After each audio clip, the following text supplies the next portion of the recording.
저는 초등부와 어하나를 섬기고 있는 김혜성 전도사라고 합니다. 오늘 밤 하나님의 큰 은혜가 있길 간절히 소망합니다. 아멘. 최근에 한국 교회에 참 많이 불려진 찬양이 있습니다. 바로 은혜라는 찬양입니다. 참 은혜가 되는 찬양인데요. 가사가 이렇습니다. 내가 누려왔던 모든 것들이, 내가 지나왔던 모든 시간이, 내가 걸어왔던 모든 순간이 당연한 것 아니라 은혜였소. 모든 것이 은혜, 은혜, 한없는 은혜. 내 삶에 당연한 것 하나도 없었던 것은 모든 것이 은혜였어. 저는 이 찬양을 들으면서 그리고 부르면서 가장 와닿았던 가사가 있습니다. 그 가사가 무엇이냐면, 내 삶에 당연한 것 하나도 없었던 것은 하나님의 은혜라는 가사입니다. 우리가 하나님의 은혜를 알게 되면 하나 깨닫게 되는 것이 있는데, 내가 가진 것, 내가 누린 것, 이 모든 것들, 심지어 내가 걸어가는 이 모든 순간순간마다 하나님이 가장 선한 것으로 우리의 길을 계획하고 있다는 것을 우리가 깨달을 수 있습니다. 그래서 우리가 이 은혜를 깨닫게 되면 우리의 힘과 능력으로 살아가는 것이 아니라 우리의 삶을 이끄시는 은혜의 하나님, 놀라우신 사랑의 하나님을 다시 바라보게 되죠. 그래서 성경은 지혜의 시작을 은혜로우신 하나님을 바라보며 살아가는 것이 지혜의 시작이라고 합니다. 사랑하는 여러분, 여호와를 경외하는 지식과 지혜의 시작이 저와 여러분 되시길 간절히 소망합니다. 사랑하는 여러분, 오늘은 특별히 이 은혜에 대해서 더 깊이 묵상하려고 합니다. 오늘 말씀을 듣고 집으로 돌아가실 때는 은혜를 한 보따리 챙겨서 돌아가시길 간절히 소망합니다. 아멘. 여러분, 에스겔서 47장 말씀은 하나님께서 이 땅을 회복하실 때에, 이스라엘 백성들을 회복하실 때에 사용하시는 방법을 이 에스겔 선지자를 통해서 보여줍니다. 여러분, 구약을 연구하다 보면 한 가지 공통적인 특징을 하나 발견할 수 있는데요, 하나님께서는 구약의 선지자를 통해서 하나님의 말씀을 통해서 심판을 선포하시기도 하고, 하나님은 심판을 선포하시기도 하지만 회복을 명하시기도 합니다. 특별히 오늘 하나님께서는 에스겔 선지자를 통해서 이스라엘 백성들에게 회복을 명하십니다. 여러분들 회복을 명하시는데, 여러분 회복이 필요한 사람이 누구일까요? 회복이 필요한 사람은 마음에 상처가 있는 사람입니다. 제 가운데 살아가는 사람이 바로 회복이 필요하고, 하나님이 필요한 사람들이 바로 회복이 필요합니다. 하나님께서는 죄 덮인 이스라엘 백성들에게, 하나님과 멀어져 죄 가운데 살아가는 자들에게 에스겔 선지자를 통해서 하나님께서 이스라엘 백성들을 어떻게 회복시킬지를 본문을 통해서 말씀하시는데요, 오늘 읽었던 에스겔서 47장 말씀에는 또 다른 말로 생명수의 강이라고도 합니다. 이 오늘 에스겔서 47장 말씀은 두 가지의 핵심 포인트가 있는데, 첫 번째는 어떻게 하나님의 자녀로 회복할 수 있는 것이고, 그리고 두 번째는 우리가 어떻게 하나님의 그 풍성한 은혜를 맛볼 수 있는가, 이 두 가지 핵심 내용이 있습니다. 오늘은 특별히 하나님의 풍성한 은혜를 얻을 수 있는 방법 두 가지를 나누겠습니다. 하나님의 풍성한 은혜를 누리는 첫 번째 방법은 은혜의 보좌 앞으로 나아가는 것입니다. 여러분, 하나님께서 이스라엘 백성들을 회복하기 위해서 이 에스겔 선지자를 데리고 가십니다. 그 에스겔 선지자를 데리고 어디로 향하시는데, 어디로 향하는지가 바로 1절에 나옵니다. 우리 1절을 한 목소리로 합독하겠습니다. 시작합니다. 그가 나를 데리고 성전 문에 이르시니 성전의 앞면이 동쪽을 향하였는데 그 문지방 밑에서 물이 나와 동쪽으로 흐르다가 성전 오른쪽 제단 남쪽으로 흘러내리더라. 아멘. 여러분, 1절에 보시면 공통된 단어가 3번 등장합니다. 3번 반복되는데 그 단어가 바로 히브리어로 바이트라는 단어, 성전이라는 단어입니다. 하나님께서는 에스겔 선지자를 어디로 데리고 가시냐면 바로 성전으로 데리고 가십니다. 그리고 에스겔 선지자의 특별한 환상을 보여주시는데, 그것이 뭐냐면 이 성전 문지방에서 물이 흐르는 것을 보여줍니다. 하나님께서는 에스겔 선지자를 통해서 1절과 2절 말씀을 통해서 하나님의 성전, 즉 중앙 성소에서 하나님의 물이 흘러서 동쪽과 중앙 남쪽 그리고 바깥 동쪽 모든 땅을 적셔서 죽은 땅인 사해까지도 하나님께서 회복시키는 장면을 에스겔에게 보여줍니다. 여러분, 이 말씀의 뜻이 무엇일까요? 하나님께서 에스겔에 보여준 환상은 성전에서 나왔던 생명의 물이, 이 생명의 물이 온 땅을 다시 회복시킬 것을 하나님께서 보여줍니다. 메말라버린 이스라엘, 영원히 목말라 더 이상 희망도 살아갈 힘도 없었던 이스라엘 백성들에게 하나님께서는 그들에게 생명의 강을 흘러보내서 그들을 다시 소생시키며 다시 되살리겠다라고 말씀하십니다. 사랑하는 여러분, 오늘 이 본문은 사실 구속사와도 연결되어 있습니다. 바로 예수 그리스도의 십자가와도 연결이 되어 있죠. 사망의 권세 앞에 죽을 수밖에 없었던 우리 죄인, 하나님께서는 그의 아들 독생자 예수를 이 땅에 보내십니다. 그리고 예수 그리스도께서 십자가를 지시고 십자가에서 물과 피를 흘리십니다. 그리고 예수 그리스도의 보혈의 피로 온 백성이 죄인된 자가 하나님 앞에 은혜를 받는 그 역사하심, 예수 그리스도의 보혈의 피로 다시 한번 회복의 역사를 하시는 그 은혜의 역사가 바로 에스겔의 환상입니다. 여러분, 오늘 본문을 통해서 하나 깨달아야 될 것은 무엇일까요? 바로 모든 회복의 시작은 바로 하나님께로부터 나온다는 것입니다. 모든 구원의 시작, 모든 회복의 시작은 바로 예수 그리스도의 십자가로부터 나온다는 사실입니다. 할렐루야. 여러분, 그래서 우리가 죽어가는 영혼, 메마른 영혼, 이 모든 것들을 회복하기 위해서는 어떻게 해야 됩니까? 바로 하나님께 나아가야 합니다. 더 정확히 말하면 은혜의 보좌 앞으로 나아가야 합니다. 여러분, 오늘 성전에 관련된 이 히브리어 바이트란 단어는 성전이란 뜻입니다. 그런데요, 여기서 사용된 성전은 눈에 보이는 성전입니다. 여러분, 물론 하나님의 속성 가운데는 비공유적 속성이 있습니다. 하나님은 무소부재하시고 하나님은 편재하셔서 지금 온라인으로 예배드리는 그곳에도 하나님이 계시고 하나님 영광 받으십니다. 그런데요, 이 비대면 예배가 활성화되면서 상황에 맞춰서 하나님을 예배하는 건 좋아졌지만 하나 잃어버린 것이 있다면 예배에 대한 중심과 성전에 대한 열심을 잃어버리지 않았나 생각합니다. 여러분, 제가 어릴 적 교육을 받을 때도 여러분 주일날 정말 그 거룩한 날을 준비하기 위해서 토요일을 주일처럼 보냈습니다. 그래서 주일날 입을 옷을 다리고요, 심지어 주일날 낼 헌금을 그 지폐를 다리미로 다리기도 했습니다.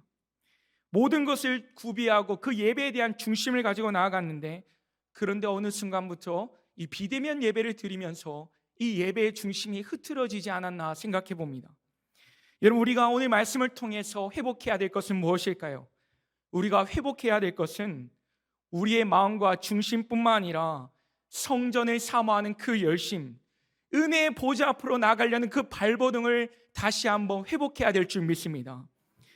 사랑하는 여러분, 코로나로 많은 것이 무너졌습니다. 이 많은 것들이 무너져서 이 성도님들께 전화를 걸었습니다. 성도님, 교회 나오셔야죠 라고 전화를 하면 이 성도님들께서 공통적으로 가지고 있는 것이 뭐냐면 사실 성전에 대한 열심도 갖고 계셨습니다. 은혜 보좌 앞으로 나아가는 그 열심 갖고 계셨습니다. 나도 예배를 사모한다라고 말씀하시는데, 그 말씀 그 이면에는 또 어떤 마음이 있냐면 이 코로나로 교회를 가지 못하고 세상과 너무나도 가까워졌는데 내가 다시 성전으로 나아가면 하나님께서 나를 받아주실까? 하나님께서 나를 다시 한번 받아주실까? 내가 그때 가졌던 그 뜨거운 열정, 그 뜨거운 믿음, 그 견고한 믿음 다시 회복할 수 있을까? 그래서 못 나간다라는 그런 생각을 갖고 있는 분들이 계셨습니다. 그런데 제가 이 고민에 명확하게 말씀드릴 수 있는 건 이건 하나님이 주시는 생각이 절대 아닙니다. 여러분, 성경은 무엇이라고 무엇이라고 말씀하냐면 히브리서 4장 16절에 이렇게 말씀합니다. 사랑하는 여러분, 이 PPT로 띄웠는데 이 말씀은 너무나도 중요하게 이 성경을 한번 함께 찾았으면 좋겠습니다. 히브리서 4장 16절 말씀인데요. 네, 다 히브리서 4장 16절 말씀입니다. 이 눈으로 보면 더 큰 은혜가 있습니다. 히브리서 4장 16절 말씀입니다.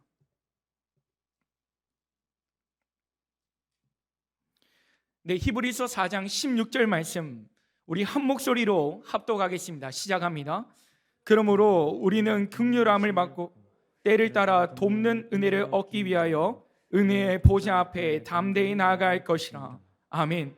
여러분, 히브리서 기자가 무엇이라고 얘기하냐면 긍휼함이 필요한 자들이요, 때를 따라 돕는 은혜가 필요한 자들이 어떻게 하랍니까? 은혜의 보좌 앞으로 담대히 나오라고 합니다. 여러분, 제가 이 원문으로 살펴봤는데요, 이 원문을 읽으면서 이 담대히라는 원어를 살펴봤습니다. 이 담대히라는 원어는 헬라어로 팔레시아인데요, 이 개역개정으로 번역될 때는 담대히라고 표현되지만 원어적 의미는 이런 표현이 있습니다. 숨김없이 솔직하게 또는 뻔뻔하게 라는 뜻이죠. 여러분, 뻔뻔하게라는 사전적 의미가 무엇이냐면 부끄러운 행동을 해도 염치 없이 태연하게 행동하다는 것이 바로 뻔뻔하게라는 뜻입니다. 여러분, 이 본문에 다시 한번 해석하면 이렇습니다. 때를 따라 돕는 은혜가 필요한 백성들이요, 긍휼함이 필요한 백성들이요, 하나님 앞에, 은혜의 보좌 앞에 뻔뻔하게 나오라고 말씀합니다.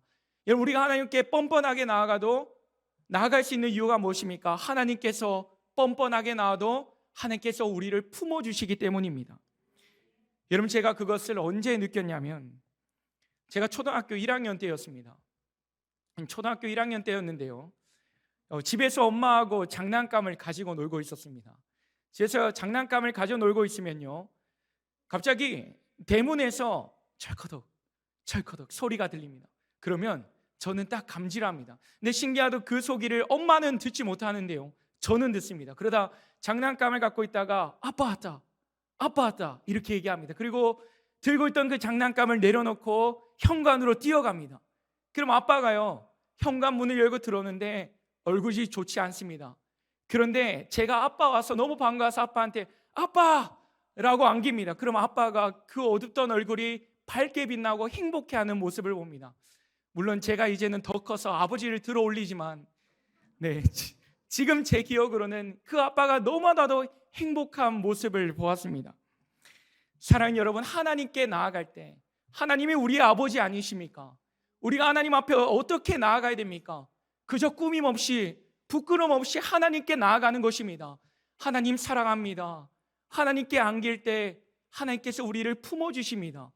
그리고 우리가 뭐라고 얘기하면 됩니까? 하나님, 세상 가운데 살아가봤는데 하나님 사랑이 최고였습니다 라고 다시 뻔뻔하게 안기면 되는 것입니다. 그럴 때 하나님께서 우리를 다시 보듬어 주십니다. 여러분, 상황과 환경 가운데 무너진 믿음, 우리의 무너진 신앙, 그런 것들은 하나님 앞에 전혀 문제가 되지 않습니다. 왜냐하면 하나님의 긍휼하심이, 하나님의 사랑과 하나님의 인자하심이 그 모든 것들보다 더 크기 때문입니다. 하나님의 사랑이 그 모든 것들을 덮기 때문에 우리가 은혜 보좌 앞으로 담대히 나아갈 수 있는 것이죠. 여러분, 오늘 본문에 하나님의 은혜의 역사가 모든 것을 뒤덮는 것을 시각적으로 보여주는데요, 그 모습이 3절에서 5절까지 나옵니다. 다시 본문으로 돌아와서 3절에서 5절에 그 모습이 나오는데요, 앞서 보좌로부터 그 물이 나왔다고 했습니다. 그런데 그 물이 어떻게 채워지는지가 3절에서 5절까지 나옵니다. 제가 3절을 읽어보면 핵심 포인트를 찝으시면 좀 좋겠습니다. 3절에 그 사람이 손에 줄을 잡고 동쪽으로 나아가며 천적을 측량한 후에 내가 그 물을 건너게 하시니 물이 발목에 오르더니, 4절 다시 천척을 측량하고 내가 물을 건너게 하시니 물이 무릎에 오르고, 다시 천척을 측량하고 내게 물을 건너게 하시니 물이 허리에 오르고. 이런 그 물이 어떻게 됐습니까? 발목을 채우고 무릎을 채우고 이제는 허리를 채웁니다. 그리고 그 물이 어떻게 채워질까요? 우리 5절 말씀을 한 목소리로 합독하겠습니다. 시작합니다. 다시 천척을 측량하시니 물이 내가 건너지 못할 강이 된지라.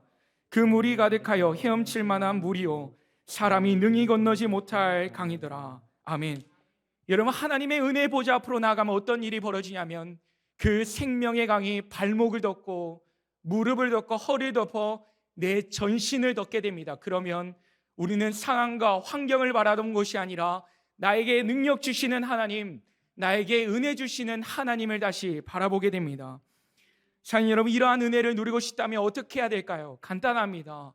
생수의 근원 되신 하나님, 생수의 근원 되신 하나님, 그 은혜의 보좌 앞으로 담대히 나아가야 합니다. 여러분, 이 비밀을 아셔야 합니다. 모든 풍성한 은혜의 시작, 축복의 시작은 성소에 자정하신 하나님께로부터만 나온다는 사실입니다. 사랑하는 여러분, 이 비밀을 알았던 다윗은 시편에서 이렇게 고백하죠. 목마른 사슴 시냇물을 찾아 헤매이듯이 내 영혼 주를 찾기에 갈망하나이다. 사랑하는 여러분, 시냇물을 찾아 떠나는 목마른 사슴처럼 여호와의 은혜를 갈망하는 여러분 되시길 소망합니다. 그 갈급함이 있다면 여호와 보좌 앞으로, 하나님 보좌 앞으로 담대히 나아가길 간절히 소망합니다. 할렐루야. 아멘. 하나님의 풍성한 은혜는 누리는 두 번째 방법은 마지막입니다. 짧게 나누겠습니다. 하나님의 풍성한 은혜를 누리는 두 번째 방법은 성전에서 흘러나오는 하나님의 말씀을 들어야 합니다. 여러분, 우리는 합동교단이죠. 대한예수장로회 합동교단은 개혁파 신학을 근본 뿌리로 하고 있습니다. 개혁신학을 주당했던 그 사람들이 바로 종교개혁자입니다. 마르틴 루터, 츠빙글리, 존 칼빈, 이런 사람들이 세웠던 교회가 바로 개혁교회입니다. 리폼드 철치입니다. 여러분, 우리가 이 개신교회의 근본이 되는 5가지의 슬로건이 있는데, 이 기독교인이라면 반드시 알아야 되는 5가지가 있습니다. 첫째가 바로 솔라 피데, 오직 믿음입니다.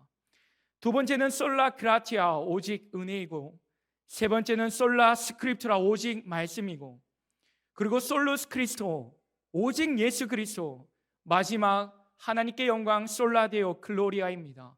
이 5개 중에 오늘은 솔라 스크립투라, 오직 하나님의 말씀에 대해서 나누겠습니다. 여러분, 하나님의 말씀을 들어야 되고, 그 말씀이 중요한 것은 저와 여기 앉아있는 성도님들도 다 아는 사실입니다. 그런데 우리가 하나님의 말씀을 들어야 되는 궁극적인 이유가 있습니다. 그것이 뭐냐면 정체성을 확신하기 위해서입니다. 이 정체성이 뭐냐면 나의 존재에 대한 확신입니다. 내가 누구인가에 대한 확신인데요, 하나님의 말씀을 들으면 하나 가지게 되는 확신이 있는데, 그것이 무엇이냐면 바로 하나님 자녀라는 확신입니다. 하나님 말씀을 계속해서 듣다 보면 나는 하나님의 자녀임을 깨닫게 됩니다. 여러분, 그런데 우리가 세상 가운데 살아갈 때 계속해서 넘어지고 흔들리는 이유가 무엇입니까? 우리가 살아가는 이 세상이 영적 전쟁터이기 때문입니다. 여러분, 에베소서 말씀은 우리가 사는 이 세상을 영적 전쟁터라 표현하며 에베소서 6장 12절에 이렇게 말합니다.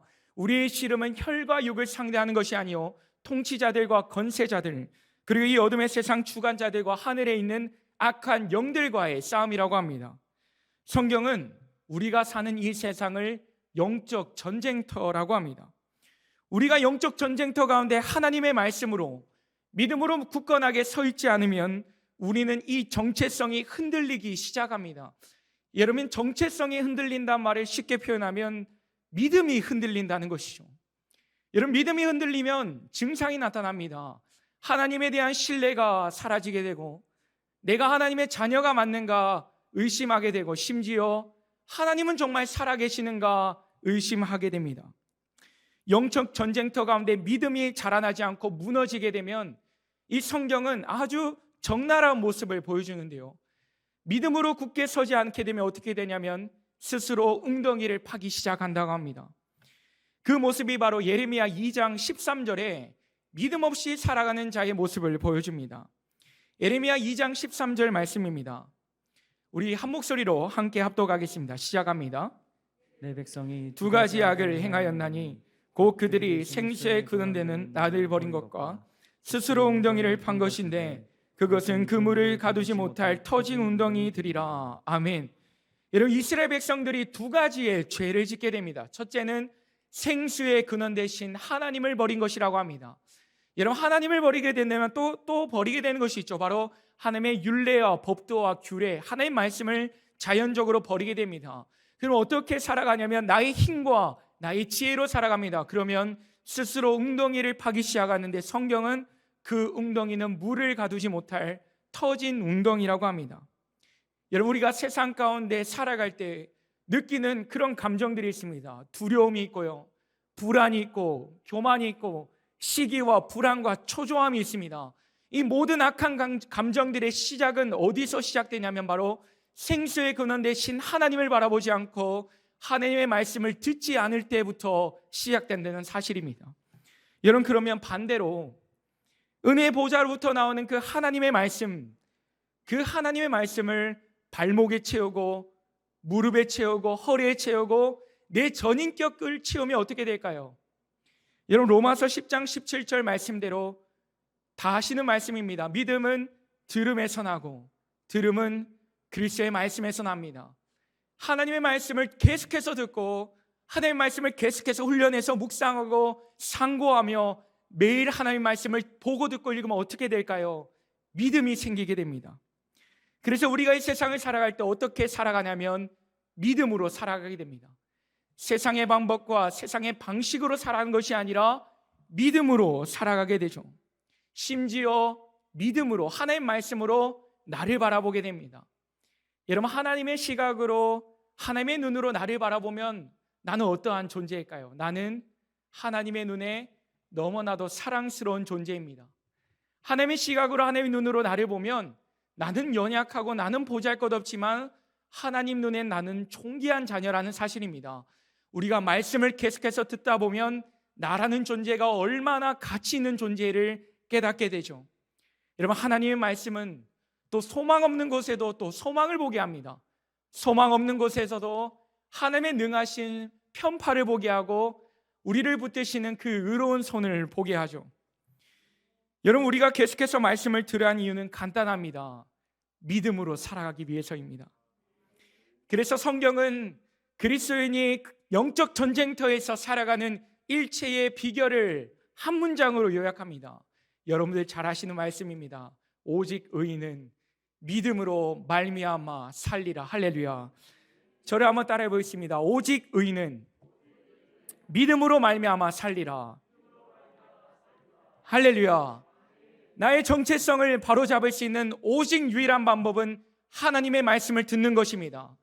하나님의 말씀을 들을 때 우리는 믿음으로 살아가고 영적 전쟁터 가운데 최후 승리를 얻을 수 있습니다. 할렐루야. 하나님의 말씀은 오직 믿음으로 살아가게 하고 하나님의 말씀은 오직 예수 그리스도를 바라보게 하며 하나님의 말씀은 오직 은혜를 은혜로 여기게 하며 하나님의 말씀은 오직 하나님의 영광된 삶을 살아가도록 합니다.